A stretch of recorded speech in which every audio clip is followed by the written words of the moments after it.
Tafsiri muyassar. Nisa suresi. Nahayeti şefqatli ve mehriban Allah'ның ismi bilen başlayman. Ey insanlar! Allah'tan korkunglar. Onun emir fermanlarına emel kılыңlar. Tosqanlardan jirak durunglar. Allah sizlerni atаңlar Adem aleyhisselamdan yaratkan. Onun ayalı Havva'nı yaratkan.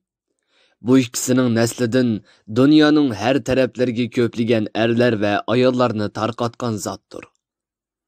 Bir-biringlardan nersi sorganda ismini ataydigan Allah'ның sizlerni közü tutturadiganligini unutmanglar ki, urug' tuqqanchilikni üzüp qo'yishdan hazar aylanglar. Shek shubhisiz ki Allah sizlerning barliq amalinglarni közü tutturg'uchidir. Sizler yetimlarning ishiga mas'ul bo'lsanglar, ular balog'atga yetib, mol mulkini muhofazat qila oladigan chog'i kelsa, ularga mol mulkini beringlar. Ularning mol mulkining yaxshisini nacharga tegishvolmanglar. Ularning mol mulkini yevilish uchun ularni o'zinglarning mol mulkiga qo'shib-olmanglar. Buningga jur'at qilgan odam cho'ng gunohni sodir qilgan bo'ladi. Agar sizlar qo'l ostinglardagi yetim qizlarga o'ylanib, ularning mahri haqqini boshqa ayollarga bergandek berolmay adolatlik bo'lolmasliginglardan qo'rqsanglar, o qizlarni olmay, o'zinglar yoqtirdigan boshqa ayollardan 2ni, 3ni va 4ni olsanglar bo'ladi. Agar ularning orasida adolatlik bo'lolmasliginglardan qo'rqsanglar, bir xotin bilan yoki qo'l ostinglardagi cho'rlar bilan kifoyalaninglar. Bunda qilish sizlarning ayollarga zulm va adolatsizlik qilmasliginglarga eng yaqindir. Ey erlar! Ayollarga ularning belgilangan mahri haqqini ko'nglinglardan chiqarib to'liq beringlar. Agar ular mahri haqqidan bir qismini o'z ko'nglidan chiqarib sizlarga beraversa, sizlar uni qabul qilib bemalol ishlasanglar bo'ladi. U sizlarga haloldir. Ey o'zining mol mulkini muhofazat qilolmaydigan kishilarning ishiga igitarchilik qilg'uvchilar. Ayollar va bolalardan pul molni buzib tashadiganlarning qo'liga ularning pul milini tutqizib qo'ymanglar. Bu pul mol kishilarning turmushini qamdaydigan muhim narsadir. Bu pul mollardan ularning yemak-ichmak, kiyim-kechak qatorliq ehtiyojlari uchun ishlatinglar. Ularga chiroyli so'zlarni qilinglar. Güzel axloq bilan muomala qilinglar. Qo'l ostinglardagi yetimlarni balog'atga yetganga qadar sinab turinglar. Ular balog'at yoshiga yetsa va ularda mol mulkini boshqara oladigan iqtidorni bayqasanglar, ularga mol mulkini topshirib beringlar. Ular cho'ng bo'lib qolsa, mol mulkini bizdan elib oladi deb, ularning mol mulkini ular cho'ng bo'lishdan burun yevilish uchun buzib chashmanglar. Kereksiz yerga ishlatmanglar. Aranglardagi yetimni boqqan kishilar agar boy bo'lsa, u yetimni boqqanlik bahonasi bilan yetimning mol mulkini yevilishdan o'zini saqlasin. Agar u kishi yo'qsul bo'lsa, o'zining yetimni boqqanlik amgiki uchun uning mol mulkidan o'zining hojatiga tushliq, muvofiq ravishda yesi bo'ladi. Sizlar yetimlar balog'atga yetgandan keyin ularning o'z mol mulkini muhofazat qila oladigan holga kelganligini bayqab, ularning mol mulkini o'ziga topshirib beradigan chaqda uningga boshqalarni guvoh qilib qo'yinglar.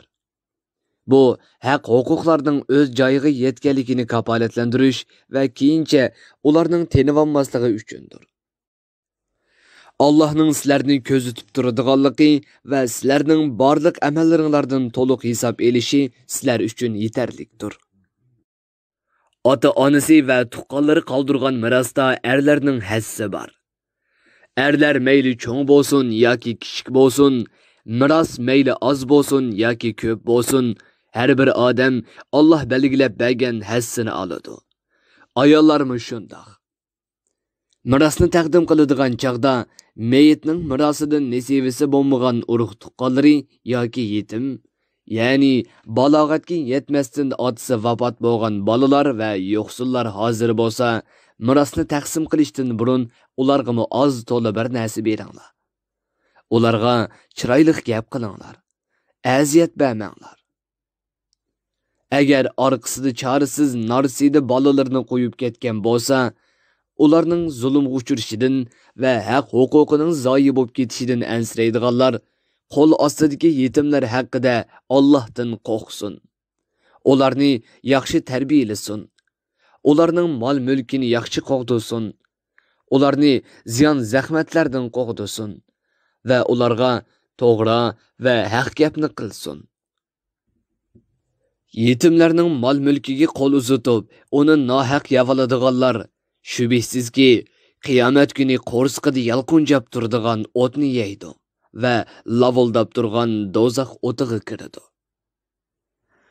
Allah ballaringlarga tegadigan miros haqida sizlarga shuni tavsiya qiladi-ki, sizlarning ishinglardan biraylan o'lib ketib, uning o'g'il qiz farzandlari qolgan bo'lsa, mirosining hammasi shularga qoladi. Bir o'g'ilga ikki qizning hassi keladi.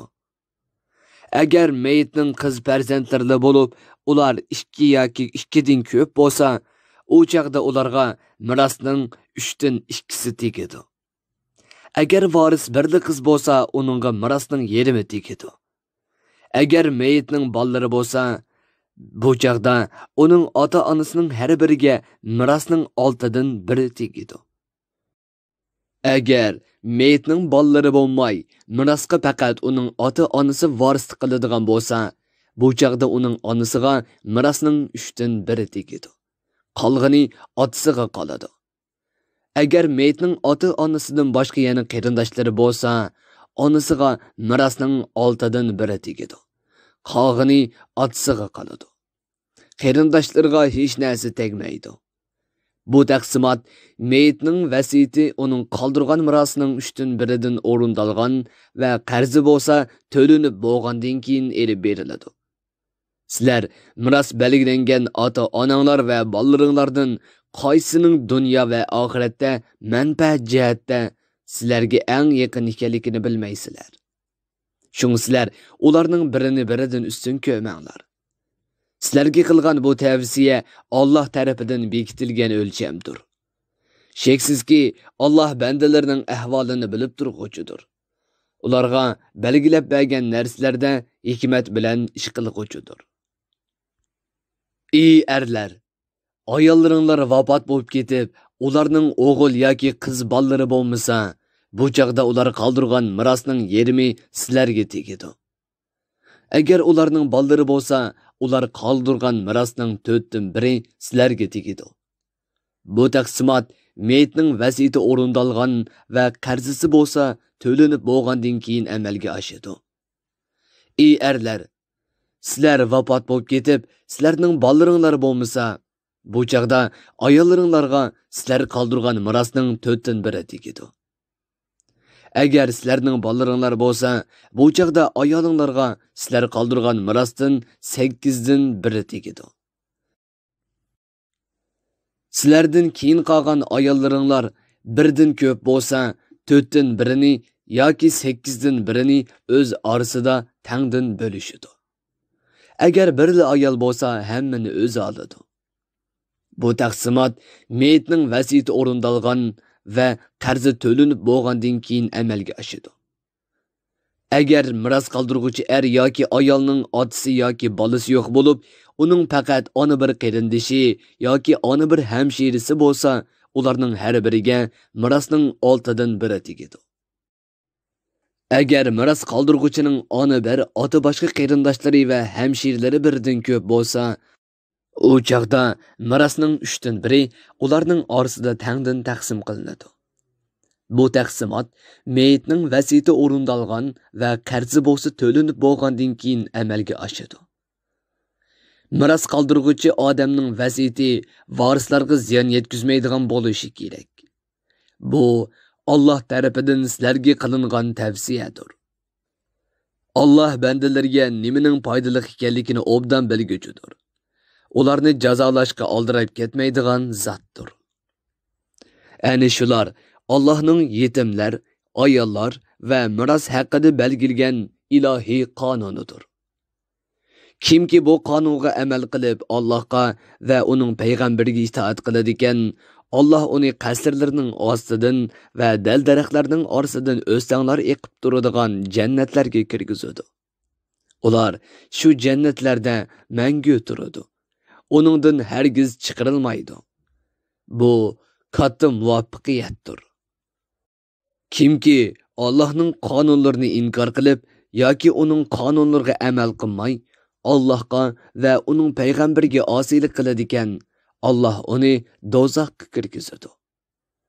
U do'zaxda mangu qoladi. Uningga xorlig'uvchi azob bor. Ey erlar, ayollaringlar ishidan zina qilganlar ko'rilsa, buni isbotlash uchun musulmonlarning orasidagi adolatlik erlardan 4 guvohchi keltiringlar. Agar ular mazkur ayollarning zina qilganligiga guvohlik bersa, toki u ayollar vafot bo'lganga yoki Alloh ularga bir chiqish yo'li berganga qadar ularni uyda tutib turinglar. İçinlardan zina qilgan har ikki kishini adablash va qattiq qo'yish qatorliq usullar bilan jazolanglar. Agar ular qilmishlariga tavba qilib, yaxshi amallarni qilish orqali amalini va axloqini tuzatsa, ularni jazolashdan voz kechinglar va kechiringlar. Sheksizki Allah tavba qilgan bandalarning tavbasini sheksiz qabul qiluvchidir va to'liq mehribondir. Allah qabul qiladigan tavba faqatla gunoh ma'siyatni va yomonlikni nodonlikdan, uning yomon oqibatini bilmay qilib qo'yib, ondan qilmishiga tavba qilgan va yaxshi amallarni qilish bilan Allohga qaytgan kishilarning tavbasidir. Allah ana shularning tavbasini qabul qiladi.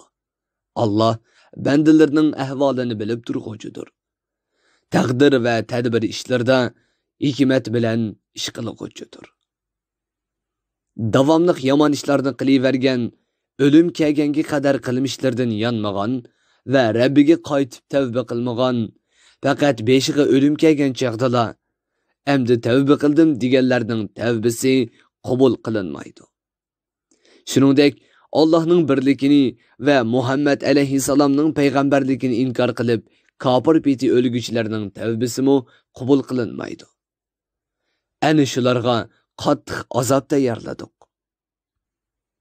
Ey iymon etganlar, otanglarning ayollarini miras o'rnida qilib elib, ularni nikohinglarga elishinglar yoki ularni xohlagan kishilari bilan nikohlanishdan ma'ni qilishinglar va yoki ularni o'zlari xohlamaydigan kishilarga zo'rlab yotliq qilishinglar to'g'ri emas. Shuningdek, ayollaringlarga bergan mahrdan bir qismini yo'lib elish uchun ularga besim ishlatishinglar to'g'ri emas. Agar ular ochiq bir fohish ishni qilgan bo'lsa, bu chaqda ularga bergan mahringlarni qaytarib elish uchun ularni tutib tursanglar bo'ladi. Sizlarning ayollaringlarga qiladigan muomalanglar muhabbat va hurmatni asos qilgan va ularning haq-huquqlarini to'liq ado qilgan holda bo'lishi lozim. Agar ularni qaysi bir sababdan yomon ko'rib qolsanglar, buningga sabr qilinglar. Balki sizlar yoqtirmaydigan ishda Alloh ko'p yaxshiliklarni paydo qilishi mumkin. Tafsirim muyassar. Bir guruhi ulamolar nashrga tayyorlagan. Tarjima qilguvchi Muhammad Yusuf Muhammad Tursun. Muharrir Abdurrahim Davlat. Korrektor Abdulaziz Aqhun.